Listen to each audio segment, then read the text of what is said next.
Hablando menos del libro de Hebreos, y estamos en el capítulo de la fe. ¿Verdad? Un capítulo que está ahí no para que nos cuente cositas, para que nos suenen bien, sino para que la leamos e imitemos. Y se cuenta hace mucho tiempo en un pueblecito que tenían una sequía tremenda, no llovía. Y en ese pueblo pues había bastantes creyentes, una mayoría del pueblo, un pueblo pequeño, eran gente creyente. Y van a visitar al pastor y le dicen: pastor, vamos a orar al Señor para que llueva, ¿vale? Y esta sequía que tenemos desaparezca y podamos cosechar los frutos. El pastor les dice: pero, ¿sabéis una cosa? Para que el Señor pueda contestar, hay que orar con fe. Y dicen los creyentes: eso haremos, y además es que vendremos a todos los oficios religiosos. Dice el pastor: pues muy bien. Y van a todos los oficios y empiezan pues a orar al Señor para que el Señor dé lluvia sobre la tierra y puedan tener fruto. ¿Vale? Pasa un mes y la lluvia no viene. Van 2 meses, la lluvia no viene. Entonces, medio enfadados, van junto al pastor: pastor, ¿qué pasa? Estamos orando y la lluvia no viene. Y le dice el pastor: pero ¿de verdad estáis orando con fe? Dice: claro, estamos orando y con mucha fe. Dice el pastor: pero ¿sabéis una cosa? A ninguno os he visto con el paraguas. La fe. La fe. Y muchas veces confundimos la fe con la esperanza. Aunque van muy unidas, la fe y la esperanza son 2 cosas diferentes que posiblemente tengamos que hablarlas en algún momento. ¿Verdad? Pero vamos a remitirnos, porque si no el tiempo nos va a correr, a vivir por fe, a entender lo que la palabra de Dios nos quiere decir con estos 3 versículos que hoy vamos a tener delante. Y la palabra de Dios en este mismo capítulo 11, ¿vale?, tiene una frase ahí en medio de todos los versículos, que es lo que tenemos que recordar en esta mañana y lo que te venimos recordando de domingos pasados y lo que seguiremos recordando. Que sin fe es imposible caminar con Dios. Sin fe es imposible caminar con Dios. ¿Vale? Y como estamos metidos dentro de un ámbito protestante cristiano, ¿vale?, muchas veces damos por hecho un montón de cosas y nos creemos que ciertas costumbres o actividades, eso es fe. La fe es algo mucho más serio que va mucho más allá, ¿verdad? Y sin fe, y es una frase lapidaria que aparece aquí en el capítulo, sin fe es imposible caminar con Dios. Vamos a recordar un poco lo que es la fe. Y tengo ahí un par de definiciones que nos pueden ayudar a centrarnos en lo que es la fe. Es el título de propiedad que nos garantiza que las cosas que esperamos son nuestras, aunque no las veamos con nuestros ojos. Eso que esperamos, ¿vale?, que eso es esperanza, pues la garantía de que ya es nuestro es fe. ¿Vale? Otra definición es: la fe es ese brazo que se extiende al mundo espiritual y recibe las cosas que Dios ya nos ha provisto de ellas, ¿verdad? Y nos da la seguridad de que las cosas que creemos ya son nuestras ahora. Y eso es fe. Como veis, en estas definiciones también va la esperanza acompañada de la fe. Y vamos a ver la fe de estos 3 hombres. Es curioso que el autor de Hebreos, ¿vale?, con estos 3 hombres, con 3 versículos se liquida pues medio libro de Génesis, para dejarnos 3 conceptos claros para nuestro desarrollo y crecimiento espiritual, ¿vale? Y eso es lo que quiere dejar el Señor con nosotros en esta mañana también. Y el primer hombre a quien nos presenta es Isaac, ¿vale? Y aquí pues daría pues para hablar un poco de la familia también, porque Isaac es ese niño que ha sido deseado desde siempre. ¿Y os imagináis a un matrimonio que no le vienen los hijos, ¿vale? Y cuando le llega un niño, pues ese niño es, bueno, no hay palabras para poder expresar lo que es esa criatura que ha llegado a la vida de ese matrimonio, ¿verdad? Lo que pasa es que los padres en eso tienen que ser conscientes y ser padres sensatos y saber cuidar y enseñar, porque muchas veces estos niños suelen nacer en un contexto mimado y protegido, que lo que más se hace más mal que bien muchas veces a esa persona que está saliendo y que está creciendo, ¿verdad? Posiblemente Isaac haya sido un niño mimado, porque me llama mucho la atención cuando su padre manda al criado a que le vaya a buscar novia. Eso también tiene un contexto que, aunque dentro de aquello entonces pues tenía su peso, pero también tiene que ver con algo de protección hacia esa persona, ¿verdad? Y sabéis una cosa, el pecado es un mal aliado para caminar con Dios. Porque una persona que tiene pecado no puede tener comunión con Dios, ¿vale? Y eso es algo claro. Muchas veces cuando hablamos de pecado, pues nuestra mente ¿a dónde viaja? A un asesinato, a robos con violencia, a violaciones, se nos marcha ahí, ¿verdad? Pero pecado es algo mucho más cercano a todos los presentes aquí. ¿Sabéis lo que es pecado? Es no hacer la voluntad de Dios. Eso es pecado. Y como decía Mark Twain, a mí lo único que me preocupa de la palabra de Dios es todo aquello que sí entiendo, pero que no cumplo o que no quiero hacer. Y eso es pecado delante de Dios y eso corta la comunión con Dios, ¿vale?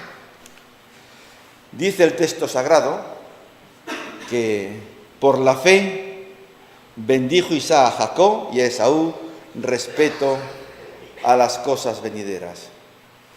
Y vamos a ir hacia el final ya de la vida, ¿verdad?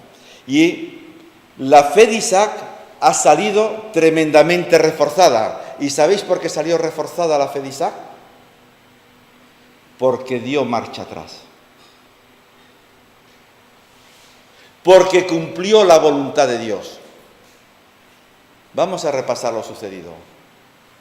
Porque el pecado de Isaac era que iba en contra de la voluntad de Dios.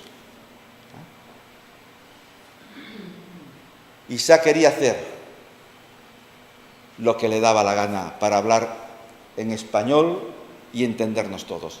Como nos pasa a la mayoría, queremos hacer lo que nos da la gana, ¿verdad? ¿Sabéis? Pensaba que iba a morir. Como quería cumplir con sus caprichos de dar la bendición a Esaú, pensaba que iba a morir.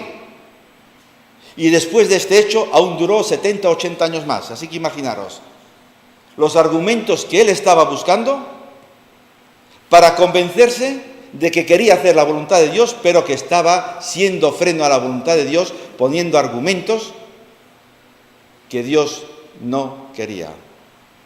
Él deseaba que Esaú, su hijo del alma, recibiera la mayor bendición, que fuera la persona por la cual Dios cumpliera sus promesas, ¿verdad?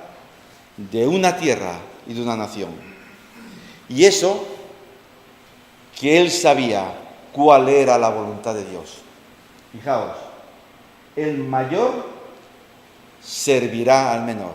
Él sabía cuál era la voluntad de Dios, pero no quería cumplirla. ¿Verdad que no es nada raro? ¿Verdad que no es nada difícil? ¿Cuánto pasa en nuestras vidas que conocemos la voluntad de Dios y la rehuimos con argumentos de cualquier estilo? Su primer argumento, ¿cuál fue? Mira, que soy viejo y que voy a morir. Eso fue su primer argumento, fue su primer paso para incumplir lo que Dios estaba y esperaba de él. ¿Vale? Y a partir de ese momento duró 70, 80 años más, como dije. ¿Verdad? Su segundo argumento era el placer, también. Hazme un guiso como los que a mí me gustan, compláceme, lléname, ¿verdad? Isaac no quería obedecer a Dios. Isaac estaba ignorando la voluntad de Dios. Por eso queda aquí marcado y recogido en este texto del escritor de Hebreos, para que nosotros lo tengamos claro y presente. Isaac no quería cumplir la voluntad de Dios.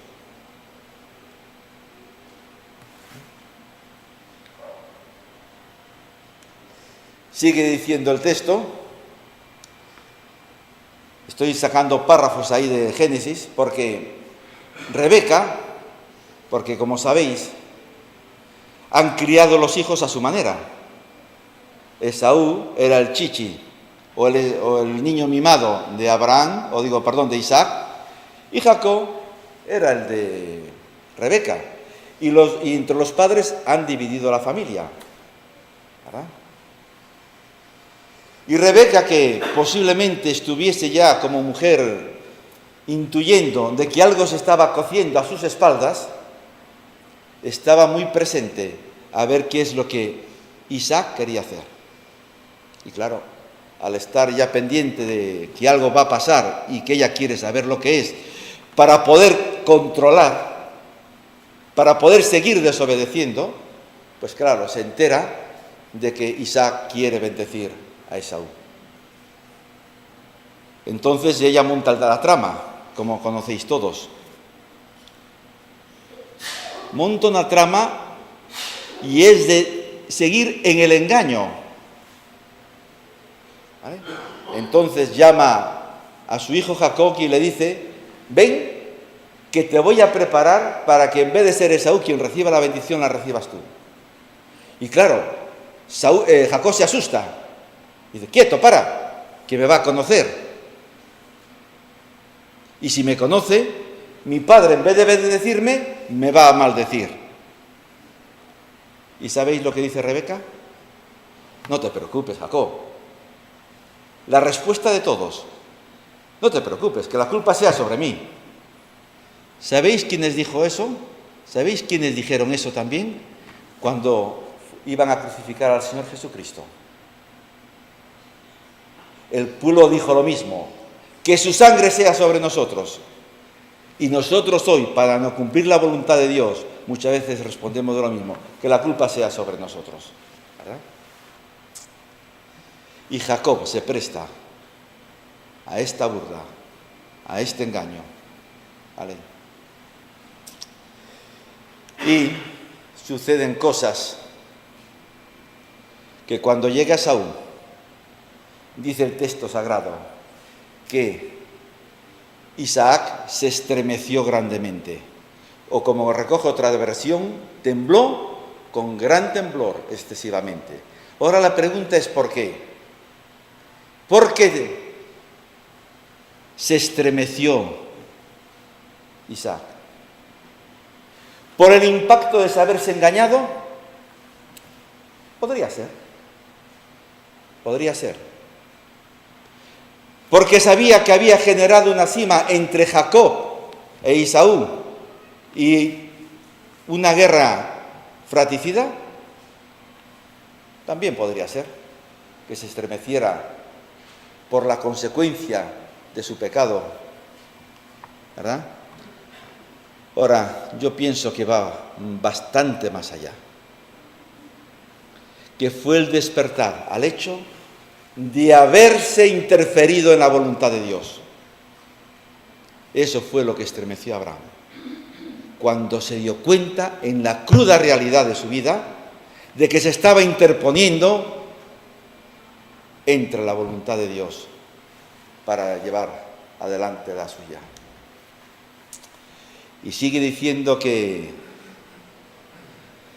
cuando Esaú exclama a su padre: bendíceme, a mí también, Isaac se negó a dar marcha atrás. Isaac en ese momento se arrepintió, se dio cuenta de que estaba haciendo lo que Dios no deseaba ni esperaba de él. Y se alejó de todos esos deseos primarios que tenía. Y Jacob es bendecido. ¿Y sabéis lo que responde Esaú? Dice: yo le bendije y será bendito. Primer reconocimiento de su pecado. Aunque después, más adelante, textos más adelante, le dice a Esaú: es que vino tu hermano y me engañó. Él reconoce que él fue la piedra de tropiezo. Dice: yo le bendije. Este es un reconocimiento de arrepentimiento delante de Dios. Yo le bendije y será bendito, ¿verdad? Como diciendo: Esaú, ¿a quién quería bendecirte? Era a ti. Esa era mi intención carnal y egocéntrica. Esa era mi intención, que primaran mis deseos personales sobre los de Dios, ¿verdad? Pero Dios ha obrado en mi vida y Jacob ha sido bendito, ¿verdad? Y con esas palabras, Jacob pone el sello en la bendición de Dios, ¿verdad? Y que la voluntad de Dios prevalece siempre, pase lo que pase, ¿verdad? Y prevaleció sobre la suya, y Abraham e Isaac obró con fe, ¿verdad? Por eso la fe de Isaac se mantuvo firme a pesar de su pecado. Se arrepintió, creyó en la promesa de Dios, la llevó adelante, ¿verdad? Y solo fue un peregrino en esta tierra. Isaac murió, y murió como un hombre de fe, como un hombre que se arrepintió e hizo la voluntad de Dios.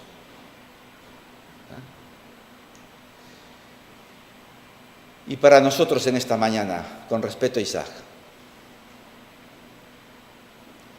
el no hacer la voluntad de Dios es pecado. Eso me gustaría que quedase claro, clarísimo para los presentes que estamos aquí. El no hacer la voluntad de Dios es pecado. Y pecado que corta la comunión con Dios. Y pecado que evita que Dios pueda bendecirnos y pueda usarnos y pueda obrar en nuestras vidas. Si no vamos a Él en arrepentimiento y en humillación.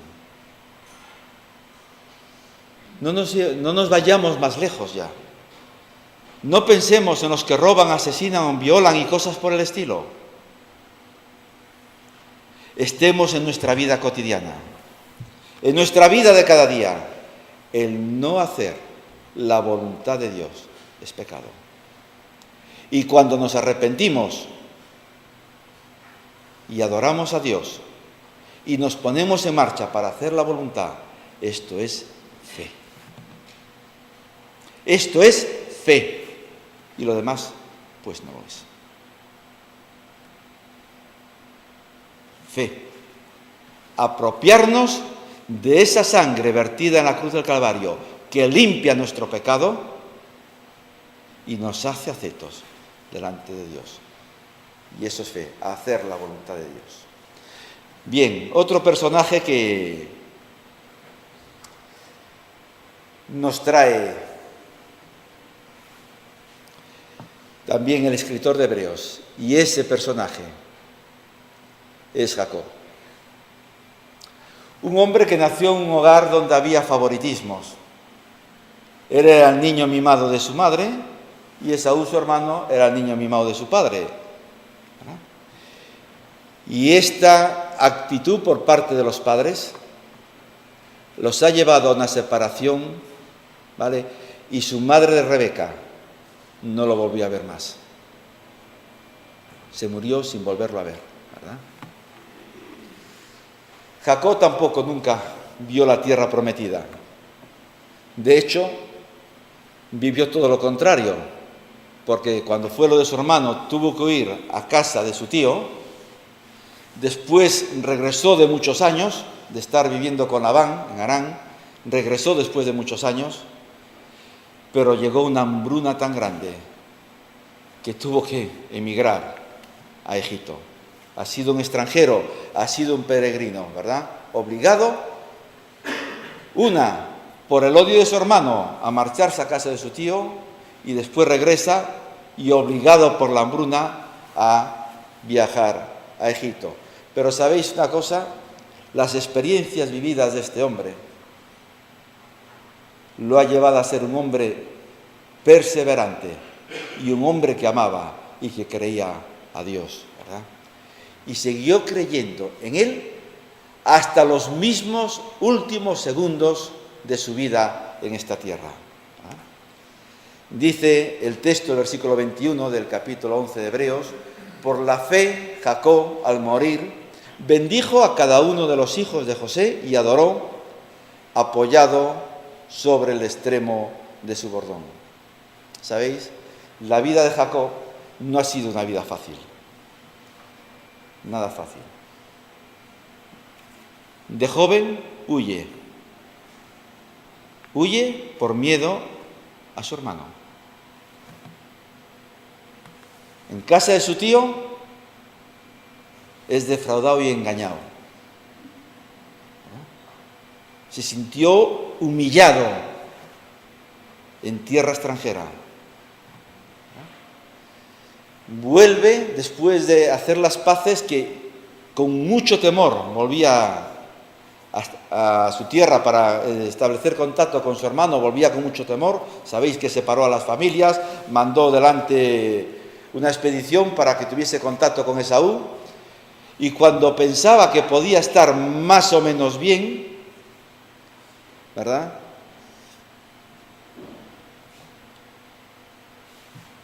¿Qué le pasa? Algo que le hicieron a él, volvió a repetirlo él en su vida. Y es que su hijo mimado ha desaparecido. Y eso tuvo que ser una rotura interior en ese hombre, inexplicable, porque gracias a Dios hasta la fecha yo eso no lo he experimentado y no sé lo que es. Y no solamente eso, sino que después tiene que verse marchando a tierra extranjera. Un hombre marcado por el sufrimiento, pero un hombre que amaba a Dios, que creía en Dios, que tenía fe en Dios, y así la transmitió a sus hijos. Y se la transmitió también a los hijos de su hijo José, a Manasés y a Efraín. Les dio la herencia en la tierra prometida y en la simiente prometida, porque ellos habían nacido en Egipto. Y Jacob les pasó el sello de la promesa. Y sabéis, dice el texto sagrado, que en ese momento de debilidad, de fragilidad en la vida de este hombre, aún tenía la fuerza para adorar a Dios. No pensar en sus flaquezas, no pensar en sus enfermedades o en lo que él estaba pasando en ese momento, sino que él en ese momento se acordaba de Dios y dice que adoraba a Dios.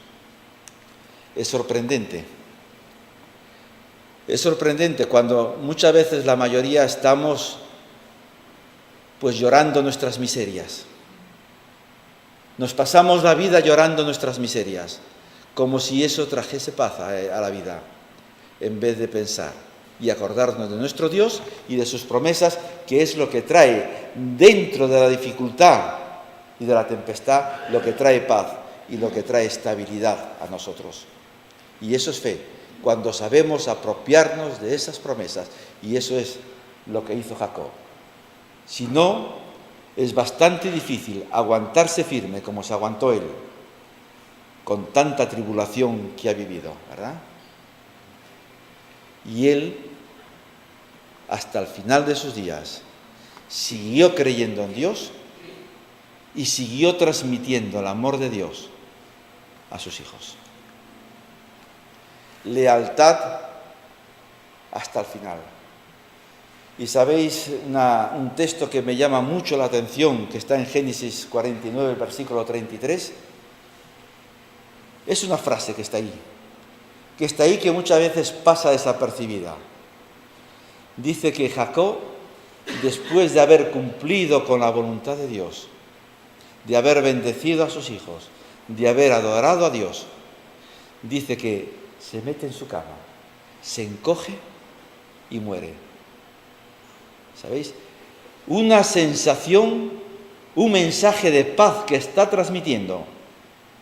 Dice, porque encogió sus pies en la cama y expiró. Como dijo el apóstol Pablo, he acabado la carrera, he guardado la fe y ahora me espera la corona de justicia que me dará el Señor cuando Él venga en su venida, ¿verdad? Porque para mí me consta que Jacob usó la Shema Israel con su pueblo. Jehová, nuestro Dios, Jehová es uno. Amarás al Señor tu Dios con todo tu corazón, con toda tu alma, con toda tu mente y con todas tus fuerzas. Y esto lo enseñarás a tus hijos al acostarte y a levantarte y andando por el camino. Estarán escritos en las paredes de tu casa. Esto es el Shema Israel, que llega hasta nosotros hoy. Que llega hasta nosotros hoy. Esto no es algo que haya quedado borrado. Pero ¿qué pasa? Que nosotros no vivimos en esta esfera hoy. No vivimos en esta esfera hoy. Y dice más, la Shema, y cumplirás, porque si cumples todo esto, Dios va a bendecir tu vida, dará lluvias a tu tierra y dará fertilidad a tu ganado y serás próspero. Y si no la cumples, vendrá la sequía y vendrá la deportación.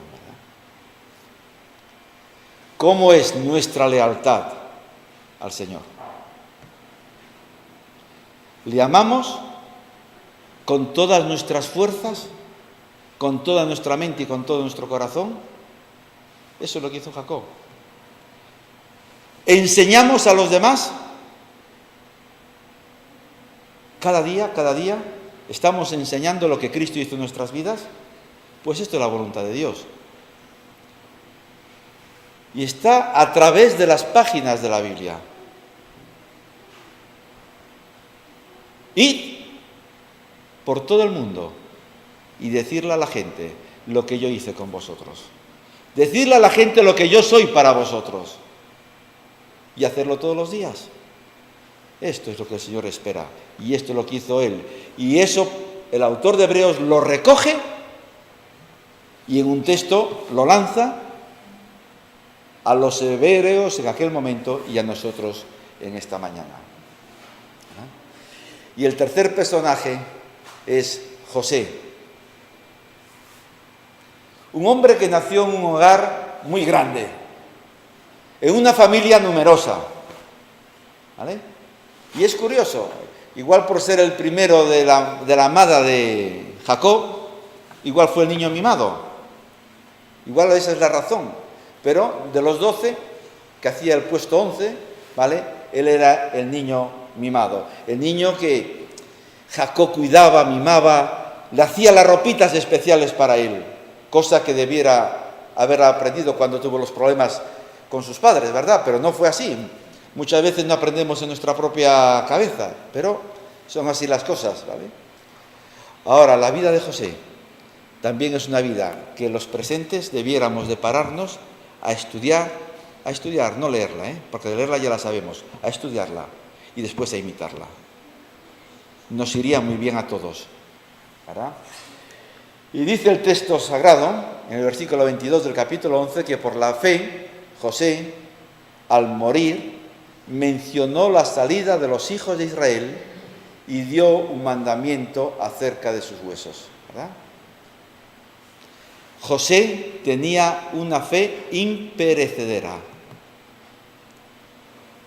La fe de José no era como la fe de los yogures, que a los 20 días caduca, o la fe de otros productos químicos, que al año, a los 2 años, se tienen su fecha de caducidad. Era una fe imperecedera, ¿verdad?, que supo soportar tanto lo que es la presión y el abandono como la fama, porque estuvo en los 2 extremos de la vara.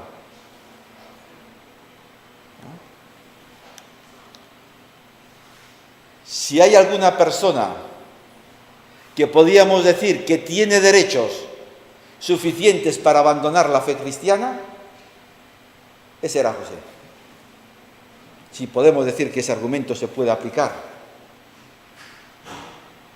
Traicionado por sus hermanos. Sus propios hermanos. La sangre directa lo han traicionado vilmente, ¿vale? Y lo querían matar. Pero al final decidieron venderlo. Bueno, allá se lo llevan como esclavo.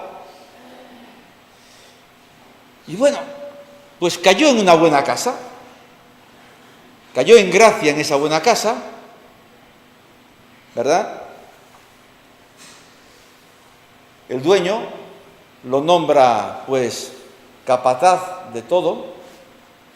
Y cuando el hombre empezaba a sacar pecho, la esposa del dueño le viene a tocar las narices. Se encapricha de él. Se encapricha de él.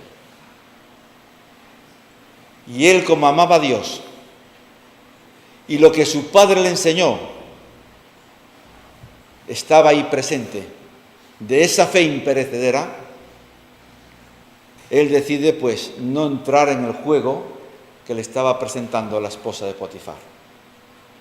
Y ella, pues, muy enfadada por el rechazo, lo que hace es acusarlo falsamente. Y otra vez la misma historia, a la cárcel. Y no son las cárceles de hoy con televisión y piscina, por lo menos en nuestro país, a la cárcel. Y en la cárcel no se echa, pues no le dan una condena de 10 o 15 años y a los 3 lo sueltan. Echó muchos años en la cárcel. Muchísimos años en la cárcel.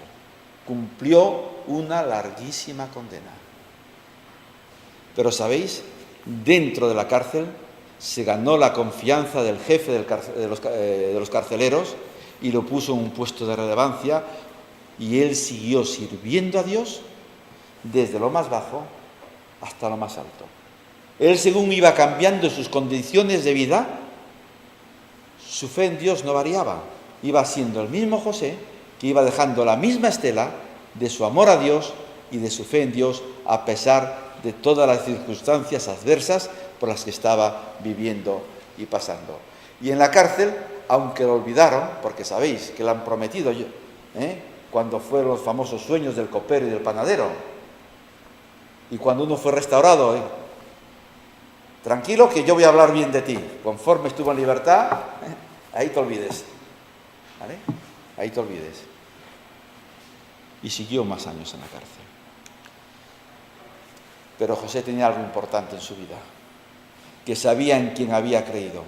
No era una fe teórica, sino que era una fe basada en la experiencia total y absoluta. Él estaba agarrado de la mano de Dios. Él había hecho sus promesas, ¿vale?, de que amaría a Dios sobre todas las cosas y que Dios cumpliría su promesa en él, porque la había hecho suya. Él tuvo una fe a pesar de lo imposible. Una fe. que es envidiable o debiera de ser envidiable por cada uno de nosotros. José creyó que había sido escogido y que su familia había sido escogida para ser la simiente prometida. Y José creyó que Dios le iba a dar la tierra prometida a él y a su familia. Por eso se agarró, aunque él no salió de Egipto, solamente salieron sus huesos, porque él murió en Egipto. Pero él sabía que Dios tenía algo grande.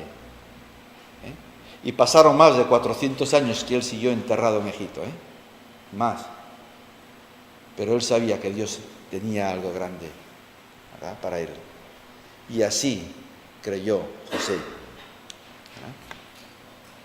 Haré de ti y de tu simiente una gran nación. Y esto fue la razón por la cual él dio orden de cuando Dios cumpliera esta promesa, sus huesos fuesen levantados y llevados a la tierra que Dios había prometido, ¿verdad? Una fe imperecedera. Y ahí pongo que a pesar de la fama, porque José, a pesar de que tuvo años difíciles y complicados, fue un hombre relevante en el gobierno egipcio, un hombre importante. Y tanto una situación como la otra, siempre ha sido el mismo José. Nosotros muchas veces cambiamos. En el momento en que nos dan algún carguito o nos dan algún dinerito a más, nos parecemos los reyes del mambo y que comemos el mundo, ¿verdad?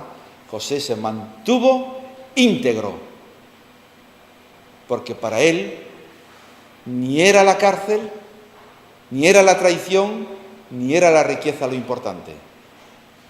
Él sabía quién era su Dios y que Dios tenía para él un ministerio el cual tenía que cumplir, ¿verdad? Y con esto pues terminamos. Isaac, aprendemos 3 lecciones de estos 3 personajes. Isaac, la pregunta es, ¿vas a seguir haciendo tu voluntad? Es la pregunta. ¿O te vas a arrepentir y vas a hacer la voluntad de Dios? Si no, piensa una cosa, que el no hacer la voluntad de Dios es caminar a espaldas de Dios y es estar en relación cortada con Dios, ¿verdad?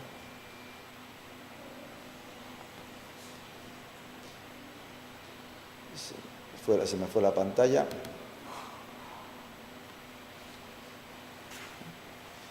Eso es lo primero que aprendemos con Isaac, ¿vale? La necesidad que tenemos de buscar la voluntad de Dios. Y no hay que esperar cosas raras. Está en la Biblia lo que Dios espera de ti y de mí. Lo que nos enseña Jacob es lealtad. Lealtad a Dios. De amarle a Él sobre todas las cosas, ¿vale? Y la fidelidad en ser ese portavoz de sus misericordias. Y lo que nos enseña José es, a pesar de la situación por la cual estés pasando, sea de riqueza o de un estado intermedio o de pobreza, ¿verdad?, tu fe tiene que estar depositada y arraigada en Él, en Dios, ¿verdad? Viviendo vidas de fe. Y para eso está el capítulo 11 de Hebreos, para vivir vidas de fe e imitar a estos hombres. Imitar a Isaac en el arrepentimiento y en el cumplimiento de la voluntad de Dios. E imitar a Jacob en el amar a Dios sobre todas las cosas y en la fidelidad de la enseñanza, de enseñar a sus 12 hijos, a sus nietos, a sus bisnietos y a toda la gente que estaba a su servicio. Él estaba enseñando y presentando quién era su Dios. Y tercero, con José, a pesar de la situación que tengas, o de riqueza o de pobreza, mantenerte firme. ¿Estás debajo de ese paraguas?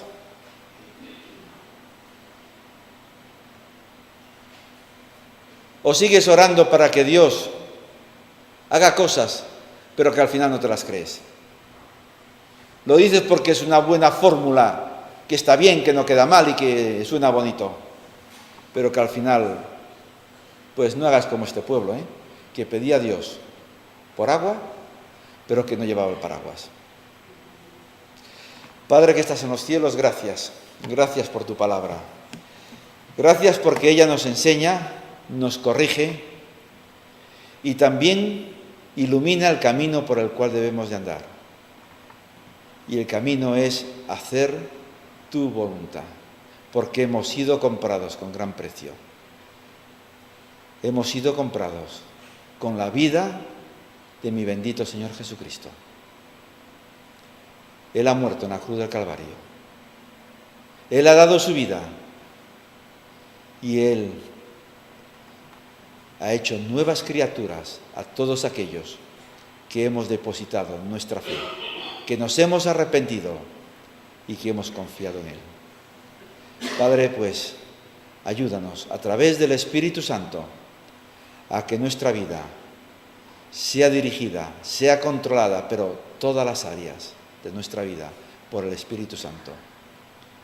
Y que nuestra vida sea una vida donde realmente vivamos el amar a Dios sobre todas las cosas, el amar a nuestro prójimo como a nosotros mismos y el expresar a todo el mundo por donde quiera que vayamos con nuestra vida y con nuestras palabras que el Señor Jesucristo es nuestro Señor. Bendice esta congregación, bendice a tu pueblo en esta tierra para que se mantenga firme en esta sociedad tan hedonista y tan complicada. Y ven pronto, en el nombre de Jesucristo. Amén.